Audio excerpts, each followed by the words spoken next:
কাজের জায়গাটা কিছুতেই ঠিক রাখতে পারছি না। প্রত্যেক দিনই ভাবি যে আজ থেকে প্রত্যেক দিন তোমাদের সঙ্গে ভিডিও শেয়ার করব, কিন্তু কিছুতেই হয়ে উঠছে না। একটার পর একটা বাধা যেন হয়েই যাচ্ছে। নিজের শরীর খারাপ, ছেলেমেয়ের শরীর খারাপ, ওয়েদার চেঞ্জের সাথে সাথে এখন কিন্তু প্রত্যেকটা ঘরেই জ্বর সর্দি কাশি লেগেই আছে। আমাদের ঘরেও তাই হয়েছে। প্রথম কদিন তো বাবানের প্রচণ্ড ঠান্ডা লাগা ছিল, তারপরে হলো বাবানের জ্বর। ওরটা একটু কমতে না কমতেই আবার মেয়েরও কিন্তু শরীর খারাপ, মেয়েরও ঠান্ডা লেগেছে, মেয়েরও জ্বর। তো সব দিকটা ম্যানেজ করে উঠতে গিয়ে যেন হাঁপিয়ে যাচ্ছি, কারণ মেয়েটার শরীর খারাপ হয়ে পড়েছে। কি যে করব দিশা করতে পারছি না, কারণ নিজেরও শরীরটা ঠিক নেই। নিজেরও শরীরটা কটা দিন ধরে খুবই খারাপ লাগছে। সকালবেলা ঘুম থেকে উঠলাম, অনেক দিন পর আজকে আবার ভিডিও করলাম। সেই যে লক্ষ্মী পুজোর পূর্ণিমা গেল, তারপর থেকে তো 3-4 দিন ভিডিও বানাইনি। আজ হচ্ছে রবিবারের সকাল, তোমাদের দাদাভাই বাড়িতে আছে, তো সকালবেলা ঘুম থেকে আজকে একটু তাড়াতাড়ি উঠেছিলাম।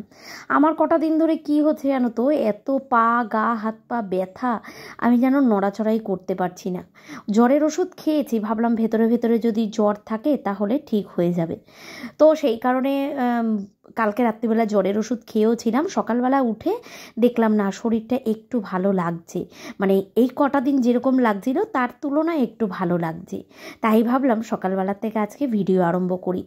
সত্যি কথা বলতে তোমরাও আমি জানি রাগ করো যে প্রত্যেক দিন ভিডিও শেয়ার করতে পারি না, তোমরাও রাগ করো। কি করব বলো, ইচ্ছে তো থাকে কিন্তু ওই যে করতে পারি না। আর এখন ওই ভিডিও সেট করে করে জায়গায় নিয়ে গিয়ে কাজ করতে অনেকটা টাইম লেগে যায়। আর একার হাতে যেহেতু সব কিছু করতে হয়, তো বুঝতেই পারো কতটা অসুবিধা হয়। আবার এই একার হাতের কথা তো বলা যাবে না। কিছু মানুষ আছে তারা বলে একার সংসার নিজে তৈরি করেছো। দেখো, একার সংসার কেউ কোনো সময় নিজের ইচ্ছে থেকে তৈরি করতে চায় না, পরিস্থিতি তৈরি করিয়ে দেয়, তাই না? যাই হোক, চলো ওইসব কথা সকাল সকাল বাদ দাও। দেখো, আজকে সকালবেলা আমি উঠেছিলাম ছাদে, না 2-3 দিন ধরেই আমি ছাদে উঠছি। ওঠার পরেই আমি দেখেছি আমার গাছপালাগুলোর কি অবস্থা। তো আজকে সকালবেলা যেহেতু সকাল সকাল 6:30 নাগাদ ঘুম ভেঙেছে, উঠেই তোমাদের দাদাভাইকে বললাম আগে চা করো। চা বিস্কুট খেয়ে নিয়েছি, তারপরে তোমাদের দাদাভাইকে বললাম পদ্ম ফুলগুলো পারো, আজকে অনেকগুলো পদ্ম ফুল ফুটেছে। তো এই আর কটা মতনই করি আছে, এই ধরো আর 5-6 দিন মতো ফুল ফুটবে, সেরকম করি আছে। তারপরেই ফুলটা হয়ে গেলে গাছের ডালগুলো কেটে দেবো। আর তারপরেই তোমাদের দাদাভাইকে বললাম একটু চলো না ছাদে, আজকে একটুখানি যাই, ছাদটা গিয়ে ভালো করে ঝাড় দিয়ে আসি। কারণ এখন তো জামা কাপড় কাঁথা কম্বল এগুলো নিয়ে নিয়ে সব ছাদে আসতে হবে। আর ছাদটার যা অবস্থা, পাড়া দেওয়ার মতো অবস্থা নেই। দেখো কত নোংরা এক জায়গায় জমা করেছি। এক জায়গায় আমি জমা করে রাখলাম, তোমাদের দাদাভাইকে বলেছি পরে ফেলে দিতে। আর এখানেও এখন গাছপালাগুলোকে একটু জল দেব, কারণ দেখলাম সব শুকিয়ে গেছে। আমার এদিকে ঝাড় দেওয়া মোটামুটি হয়ে গেছে। তোমাদের দাদাভাই নিচে যাচ্ছে বালতি আর মগটা আনার জন্য। মোটামুটি টবগুলোকে সরিয়ে দিল। আর দেখো আমি এগুলো ঝাড় দিয়ে দিয়েছি। দিনের বেলা তো আর টাইম হয় না, মানে বেলা বাড়লে তো আর টাইম হয় না, ছেলে জায়গা থাকলে। এখন ঘুমাচ্ছে, তাই সকালবেলা আসলাম। এই 8টা মতো বাজে। আজকে অনেক সকালবেলা ঘুম ভেঙেছে বলে তাড়াতাড়ি এসছি। এতগুলো টব বেরিয়েছে, এই গাছগুলো সব মরে গেছে। এইগুলো দেখি টবগুলো সব ভালো আছে, মাটিও আছে। কটা শীতের গাছ আনবো, এইগুলোতে বসাবো। এই কটা টব আসলে প্লাস্টিকের না, সব ভেঙে চুরে গেছে। আর এইদিকে ছাদটা পুরো ঝাড় দিয়ে একদম দেখো পরিষ্কার করেছি। কিসের জন্য করলাম সেগুলো তোমাদের বলবো সব পরে। ওই নোংরাগুলো এক জায়গায় রেখেছি, ওগুলো হ্যাঁ রাখো, ওগুলো তোমাদের দাদাভাই কালকে বাড়ি থাকবে। এই যে এখানের এতগুলো নোংরা, হ্যাঁ, আর এই দিকের দেখো এত নোংরা, এগুলোকে সব নিচে ফেলবে। আর এই গাছগুলোকে এখন দেখি একটুখানি জল দেব, কারণ এই দেখো গাছগুলো না শুকিয়ে গেছে। গাছগুলো ভালো আছে, কিচ্ছু হয়নি, কিন্তু জলের অভাবে গাছগুলো শুকিয়ে গেছে। এখন গাছের এই গোড়াগুলো যেইটুকুনি জঙ্গল আছে একটু একটু করে পরিষ্কার করে জল দেব। এই জবা গাছগুলো আমার যা এসে মাঝখানে ঠিক করে দিয়েছিল, তাই এই গাছগুলো সুন্দর হয়েছে। এই দেখো, মোটামুটি যত্ন না নিলে না গাছের কিছুই হয় না। আর এই যে গত বছরের চন্দ্রমল্লিকা গাছ, এটার মধ্যে আর কদিন বাদেই পুরো ভরে ফুল ফুটবে। আর গত বছরের গোলাপ গাছ বলতে এই একটা আছে, এটাকে একটু কাটিং করে দেবো, তাহলে সুন্দর হবে। আর এটাও ভেবেছিলাম মরে গেছে, দেখলাম না পাতা বেরিয়েছে, এটাকেও এখন একটু কাটিং করব, সুন্দর করে কাটিং করে দেবো। আর ওই একটা গোলাপ, 4টে গোলাপ আছে। আর এই বড় গোলাপ গাছটা আমার যা কাটিং করে দিয়েছিল মাঝখানে, তাই দেখো এত সুন্দর পাতালতা বেরিয়েছে, ডালপালা বেরিয়েছে, ফুলও হয়েছে। ঠিক আছে, চলো এইটুকুনি পরিষ্কার করি, করে এরপরে নিচে যাব, গিয়ে আবার নিচের কাজ আছে, তোমাদের দাদাভাই বেরিয়ে যাবে, মেয়ে পড়তে যাবে, আবার ছেলেও উঠে যাবে। এইটুকুনি করেই এবার নিচে চলে যাব। এসেই দেখলাম ছেলে উঠে গেছে, ছেলেকে একটুখানি দুধ দিলাম। আগে কি করলাম জানো তো, আগে নিজে জামা কাপড়টা ছাড়লাম, কারণ ওই যে ছাদ দিয়েছি না, পুরো ধুলোয় ধুলো পুরো ভর্তি হয়ে গেছে আমার গা। আগে কি করলাম, দেখলাম যে ছেলে যখন কাঁদছে ওকে আগে একটুখানি দুধ খাইয়ে নিই, তারপরে এই দিকের কাজগুলোতে হাত দেব। তো তার মধ্যে আমি ছেলেকে জামাটা ছেড়ে দুধ খাওয়াতে খাওয়াতে তোমাদের দাদাভাই বাসি ঘরটা ঝাঁট দিয়ে দিল, আর সিঁড়ির ঘরটাও ধুয়ে দিয়েছে। ওদিকে গামলা টামলা সমস্ত কিছু তোমাদের দাদাভাই ভরে দিয়েছে। তো আমার অনেকটা কাজ আজকে আগিয়ে দিয়েছে ও সকালবেলা। তো ভাবলাম তাহলে আমি একটা কাজ করি, এদিকে তো ছেলে আবার ঘুমিয়ে পড়েছে, তো ততক্ষণে আমি ছেলের কাঁথা কাপড়গুলো ধুয়ে দিই। আমি চেষ্টা করি কী বলতো, 9টার মধ্যে যদি কাঁথা কাপড়গুলো ধুয়ে দিই, মোটামুটি 11টা সাড়ে 11টার মধ্যে সব কিছু শুকিয়ে যায়। তাহলে আমাকে আর টেনে টেনে ছাদে দিতে হয় না। আমাদের জায়ের যেখানটায় গাছপালাগুলো দেখো না তোমরা, ওই জায়গাটাতেই আমি কাঁথা কাপড়গুলো মেলে দিই, ওখানে খুব সুন্দর সকাল থেকে রোদ পড়ে। তোমরা অনেকেই জিজ্ঞাসা করেছো যে ওই জায়গাটা আমার জায়ের নাকি। না, ওই জায়গাটা আমার জায়ের না, মানে জায়ের বাপের বাড়ির, মানে ও আমার জায়ের বোনের জায়গা। তো নিজেদেরই তো হলো বলো, বাপের বাড়ির কারোর মানে তো নিজেরই, তাই না? তো ওই জায়গাটা কিন্তু খুব সুন্দর, রোদের জন্য কিন্তু খুব সুন্দর জায়গা। এদিকে জামা কাপড়গুলো ধুয়ে মেলতে মেলতে বাবান আবার উঠে গেছে। উঠে গিয়ে ওকে আগে দুধ খাওয়ালাম, ঝিনুক বাটিতে এবার দুধ খাইয়েছি। আসলে কি বলতো, ও কিন্তু বোতলেও খায়, কিন্তু আমার অতক্ষণ ধৈর্য ধরে না যে বসে থাকবো, ও খেতেই চায় না, মুখ থেকে অর্ধেকটাই কিন্তু বার করে দেয়। তারপরে ভাবলাম যে না, তাড়াতাড়ি করে সকাল টাইমটা একটু তাড়া থাকে, তো সকাল টাইমটা তাড়াতাড়ি ঝিনুক বাটিতে খাইয়ে দিই। দিয়ে দেখো এখানে গরম জল নিয়েছি একটা বাটিতে, উষ্ণ গরম জল করে এইভাবে কাপড় ভিজিয়ে ওকে মুখ পরিষ্কার করি, জিভ পরিষ্কার করি, করে ঠোরে তারপরে কিন্তু ওকে জামা কাপড় ছাড়িয়ে একেবারে সকালবেলা রেডি করি। এই বাজে এখন ধরো 9:20 মতো, তো ওকে আমি সকাল মোটামুটি 9:30 পৌনে 10টার মধ্যে পুরো রেডি করি, কারণ ও ঘুম থেকে উঠতে দেরি করে, তো সেই কারণে ওকে রেডি করতেও দেরি হয়। ওকে রেডি করে দিয়ে মেয়ের কাছে দিই, মেয়ে নিয়ে একটুখানি রোদ্দুরে দাঁড়ায়, ও আবার ঘুমিয়ে পড়ে, গায়ে একটু রোদ লাগলেই আবার ঘুমিয়ে পড়ে। তো এক দিদিভাই আমাকে বলেছে যে তোমরা এইভাবে কেন ছেলেকে বসাও। তো দেখো এরকমভাবে কিন্তু বসিয়ে ঢেকুর তোলাতে সব থেকে বেশি সুবিধা হয়। তো সেই কারণে কিন্তু আমি পুরো চাপ দিয়ে কিন্তু ওকে বসাই না, কোমরে ওর চাপটা পড়ে না, আলগাভাবে কিন্তু এইভাবে বসাই। আর ছেলে তো আমার মোট কথা সোজাভাবে থাকবে আর এইভাবে বসবে, শোয়ালে কিন্তু কিছুতেই থাকে না। প্রত্যেক দিন সকালবেলায় এই মুখটা যখন মোছাবো আর এই ক্রিমটা যখন মাখাবো, তখন যে কী চিৎকার করে তোমাদের বলে বোঝাতে পারবো না। কিন্তু তেল মাখানোর সময় ও কিন্তু একটুও চিৎকার করে না, জানো। তেল যখন মাখাই, ওকে মালিশ যখন করি, তখন খুব আরাম পায়, আর স্নান করাটাও খুব আরাম পায়। দেখো ওকে সুন্দর করে হাগিস পরিয়ে একদম জামা কাপড় পরিয়ে পুরো রেডি করে দিলাম, আর টুপিটাও পরিয়ে দেবো, কারণ বাইরে চলছে ভালোই হাওয়া, ঠান্ডা হাওয়া। সবেই ছেলেটার জ্বরটা কমেছে আর ঠান্ডা লাগাটাও একটু কমেছে। সত্যি কথা বলতে ছেলে মেয়েদের দেখবে শরীর খারাপ থাকলে কিন্তু মনে শান্তি হয় না। এই যে মেয়েটার আমার এত ঠান্ডা লেগেছে, মেয়েটারও কিন্তু জ্বর, তো সত্যি কথা বলতে মন আমার শান্তি হচ্ছে না যে কবে ওরও শরীরটা ঠিক হবে। সদ্য পড়াশোনা আরম্ভ হয়েছে, সব স্যারদের কাছে পড়া আরম্ভ হয়ে গেছে, নিজেরও ঘরে পড়া আরম্ভ হয়ে গেছে, আর তার মধ্যেই সর্দি লেগে এই অবস্থা। আর তোমরা তো জানোই, মেয়ের কিছুদিন আগে চোখ দেখিয়েছিলাম, ওর সাইনাসের প্রবলেম ধরা পড়েছে, চোখে একটু পাওয়ারও আছে। সেই কারণে কিন্তু ওর মানে মাথার যন্ত্রণা যখন ওঠে না, তখন ওর মাথার যন্ত্রণা মারাত্মক লেভেলের হয়। তখন আর কোনো কিছু ও দেখতে পারে না, মানে মাথার যন্ত্রণায় পুরো কাহিল হয়ে পড়ে।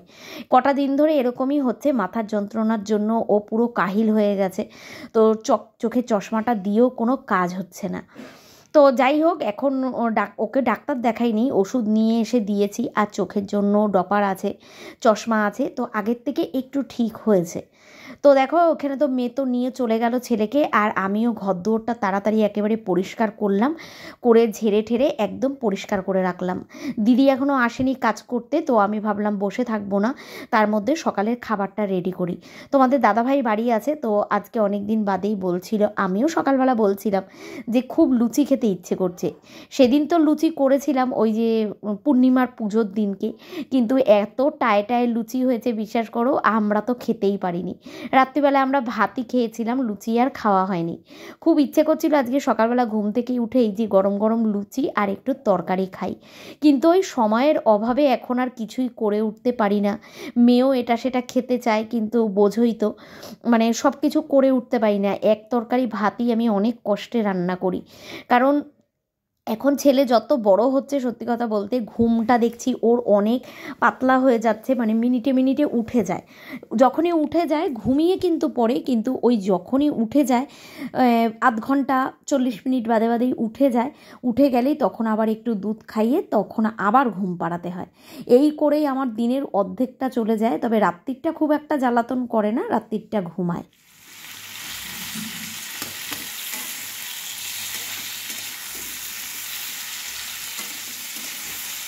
তাই ভাবি আগে যখনই মেয়ে যেটা খেতে চেত, নিজের যেটা খেতে ইচ্ছে করতো, কি সুন্দর ঝটপট বানিয়ে ফেলতাম। কিন্তু মেয়ে যখন ছোট ছিল তখনও আমার এরকম অবস্থাই ছিল। তখন তো আর গ্যাস ট্যাস ছিল না, স্টোভে রান্না করতাম, আর ওই দুপুরবেলার রান্নাটা উনুন জ্বালিয়ে করতাম। তাও তো এখন ভালো যে গ্যাস ট্যাস আছে, মানে ঘরের মধ্যে দিয়েই সব কিছু হাতের সামনে আছে, আলাদা করে কিছু মানে করতে হয় না, মানে আলাদা উনুন জ্বালাতে হয় না, স্টোভ জ্বালাতে হয় না। তো তাও করে উঠতে পারি না, কি করে যে সময় পেরিয়ে যায় বুঝতেই পারি না। এদিকে একটা কম্বল ভেজানো হয়েছে, কারণ ঠান্ডা তো পড়েই গেছে, তো একটা একটা করে কম্বল কেচে শোকাবো। আমার তো ঘরদুয়ার গোছানোই ছিল। আমি ময়দা মেখে তরকারি করতে করতেই দিদি চলে এসেছিলো কাজ করতে, তো দিদি ঘর মুছে বাসন মেজে সিঁড়ির ঘরটা ধুয়ে দিয়ে গেছে, আর আমি তার মধ্যেই তরকারিও বসিয়ে দিয়েছিলাম।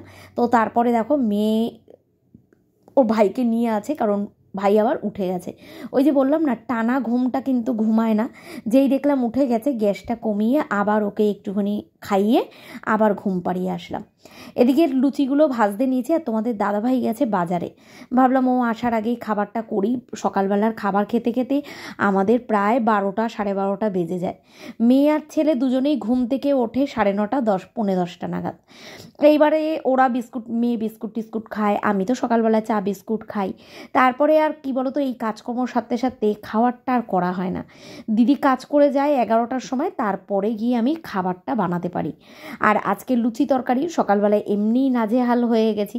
তো তোমাদের দাদাভাই চলে এসছে বাজার থেকে, তো এদিকে দেখো 2টো কড়াই বসিয়ে দিয়েছি। দেখলাম 12টা বাজতে যায়, এরপরে আর সকালের খাবার মেয়েটাকে কখন দেব। তো ভাবলাম না, আরেকটা কড়াইও বসিয়ে দিই, ময়দাটা তো মাখাই আছে, ঝটপট লুচিগুলো ভাজতে থাকি।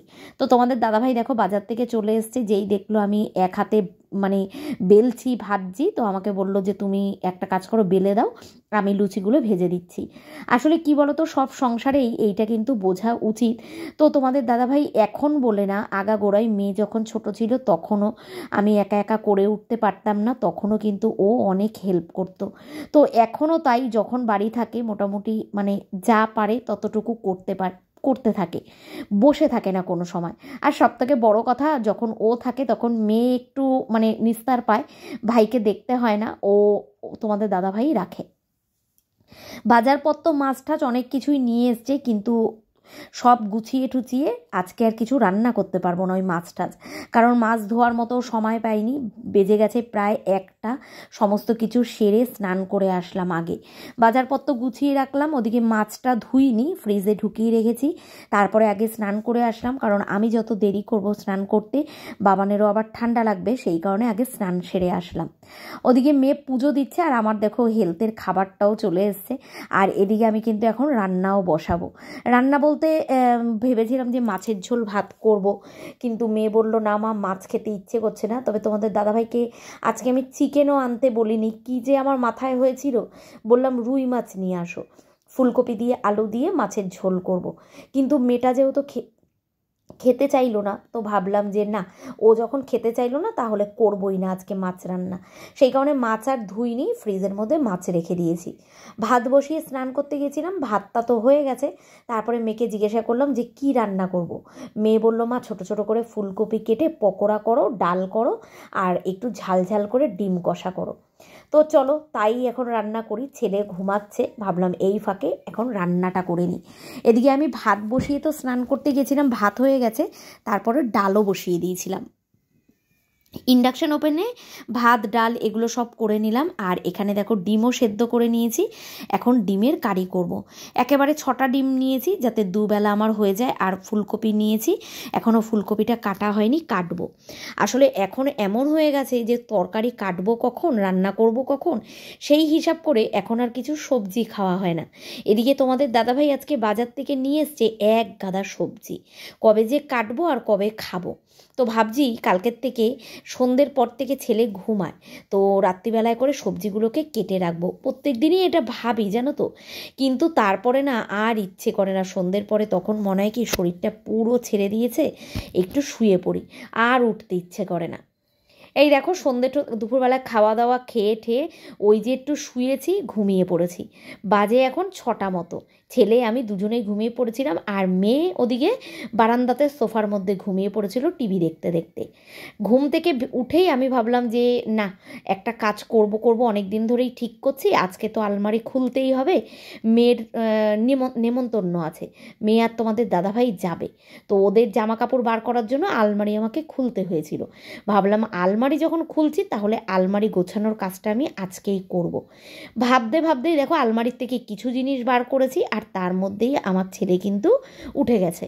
আবার ওকে একটুখানি ঘুম পাড়ালাম। আর এই দেখো সেই ব্ল্যাক কালারের শাড়িটা তোমাদের মনে আছে, জয়ীর দিদির মেয়ের জন্মদিনে পরেছিলাম, তো সেই শাড়িটাই মেয়ের জন্য বার করেছি। অন্নপ্রাশনের নিমন্ত্রণ যাবে মেয়ে আর বাবা, তো সেই কারণে বললো যে মা শাড়ি পরে যাব। আমি বললাম ঠিক আছে, তাহলে কোন শাড়িটা পরবি বল। ওর খুব ইচ্ছে এই ব্ল্যাক কালারের শাড়িটা পরা। চলো, আলমারি গোছানো তোমাদের সঙ্গে আর শেয়ার করতে পারবো না, কারণ এইটা আমার করতে অনেকটা টাইম লেগে যাবে। এখন চলো গোছাই। তো দেখো পাটে পাটে সব রাখবো, কোনো রকম তো থুপে থুপে ঢুকিয়ে রেখেছিলাম যেখানে যা পেরেছি। কারোর জামা কাপড়ই কেউ খুঁজে পাই না, সেগুলোকেই এখন একটু পাটে পাটে যতটুকু পারবো আলাদা করে করে গুছিয়ে নেব। আস্তে আস্তে কথা বলছি, হ্যাঁ, কারণ ছেলে এখনও ঘুমাচ্ছে। পাক্কা 1 ঘন্টা লাগলো আমার আলমারি গোছাতে, কিন্তু তোমাদেরকে যদি ভিডিও শেয়ার করতাম আরও দেরি হতো। এখানে রেখেছি তোমাদের দাদাভাইয়ের রেগুলারের কাজে যাওয়ার যে জামা কাপড় সেগুলো, এখানে আমার সমস্ত কুর্তি সব রেখেছি, মোটামুটি এদিক সেদিক আসতে গেলে পরি সেগুলো। আর এখানে কিছু আমার ভালো জামা কাপড় আছে, বালিশের কভার আর এগুলো সব সায়া, তো এগুলো মোটামুটি দেখে দেখে রেখেছি, বুঝেছো। আর এইখানেও রেখেছি কিছু সব ভালো ভালো জামা কাপড়, ব্লাউজ, বিছানার চাদর টাদর সব রেখেছি, কারণ জায়গা তো বেশি নেই, একটা জায়গার মধ্যেই সুন্দর করে গোছাতে হবে। আর শুধু নিচের পাটটায় রেখেছি দেখো মেয়ের জামা কাপড়, এই যে পরতে ঠরতে যাবে নতুন জামা কাপড় যা আছে মোটামুটি ওর এগুলো আলাদা করে দিয়েছি, কারণ ওই বেশি আলমারিটা ঘাটে, বুঝেছো। পড়তে যাওয়ার সময় কিছু পায় না, তখন ঘাটাঘাটি করতে থাকে। তো এইভাবে মোটামুটি গোছালাম। দেখো জিনিস তো একটা, তার মধ্যেই গুছিয়ে রাখতে হবে, তো সেই কারণে সবার পাটে পাটে আলাদা করে ভাগ করতে পারিনি, এইভাবে গুছিয়ে রেখেছি। এইবার আমি হাত দিয়ে বার করে দেবো, আমি জানি যে কোনটা কোথায় রেখেছি, ঠিক আছে। এই হচ্ছে গুছিয়েছি, যা অবস্থা ছিল আমার শান্তি হচ্ছিল না। আলমারিটা কমপ্লিট হলো, আর ও ছাপার শাড়িটা পরে গেল, ঠিক আছে। এটা তুলে আলমারিটা বন্ধ করছি। আর ওই দেখো আমার ছেলে উঠবে এক্ষুনি, এই যে অনেকক্ষণ থেকে এরকম করছে, ঠিক আছে, আমার গলার আওয়াজ পাচ্ছে তো, এখন উঠবে বলে এরকম করছে। এ দেখো কালকে বেরিয়েছিলাম, আজকে তো মনা তোমাদের দাদাভাই যাবে, নেমন্তন্ন আছে, মেয়ে ওই কালো শাড়িটা পরবে, সেই কারণে শাড়িটা বার করে একটু রোদ্দুরে দিয়েছিলাম। আর এইটা দেখো ছেলের জন্য কালকে নিয়ে এসেছিলাম এই জামা দুটো, ঠান্ডা ঠান্ডা পড়েছে তো, তো সেই কারণে দাঁড়াও খুলে দেখাচ্ছি। এই দেখো খদ্দরের জামা নিয়ে এসেছি, এই জামাগুলো খুব গরম হয়। দুটো সেট নিয়েছি, এই একটা আর এই একটা, কালকে বেরিয়েছিলাম খুব পছন্দ হয়েছিল নিয়ে আসলাম। মানে এই প্রথম আমি ছেলের জন্য কিছু কিনলাম। এতদিন যা জামা কাপড় দেখো পরে এত যে জামা কাপড় রয়েছে সব ওর বাবা কিনেছে, দিদি কিনেছে, মাসি কিনেছে, মামারা কিনেছে, কাকি দিয়েছে, ঠাম্মা দিয়েছে, কাকা দিয়েছে, সবাই দিয়েছে মোটামুটি। আমি নিজের হাতে একটা জামাও কিনিনি, এই সবে এই দুটো কালকে বেরিয়েছিলাম। ওরা আজকে মেয়ে আর ওর বাবা আজকে যাবে, নেমন্তন্ন আছে, তো অন্নপ্রাশনের নেমন্তন্ন, তো সেখানে যাবে বলে আমি গিফট কিনতে গেছিলাম। তো তখন দেখলাম বাবানের জন্য আমার এগুলো খুব পছন্দ হলো, তো সেই কারণে নিয়ে আসলাম। আর মেয়ে বললামই তো, মেয়ে ওই কালো শাড়িটা পরবে, ব্লাউজও একেবারে বার করে রেখেছি। আর চলো এই যে আমার সোনাকে এখন তুলবো, একটুখানি খাওয়াবো, অনেকক্ষণ থেকে উঁচুর পিচুর করছে, মনে হচ্ছে প্যাম্পার্সটা ভারী হয়ে গেছে, এখন একটু তুলে চেঞ্জ করাবো আর একটু খাওয়াবো, কারণ অনেকক্ষণ হয়েছে খায়নি, গলা শুকিয়ে যাবে। আর এদিকে তোমাদের দাদা ভাইয়েরও যা পড়ে যাবে সেগুলো সব বার করে গুছিয়ে রেখেছি। আর এখানে নতুন দুটো গেঞ্জি ছিল, প্যাকেট ফেলে দিয়েছি, গেঞ্জি রেখেছি। আর 3টে মতো শাড়ি এখন টেবিলে রেখেছি, ওই আলমারিতে গিয়ে ঢোকাবো। ঠিক আছে, চলো, হাঁপিয়ে গেছি, আজকে আর কিছু হবে না, কালকে ধরবো আবার ড্রেসিং টেবিলটা। চলো এখন একটু রেস্ট নেব, ছেলেকে খাওয়াবো, তারপরে মেয়ে যখন রেডি হবে তখন আবার বেরোনোর সময় আবার তোমাদের দেখাচ্ছি।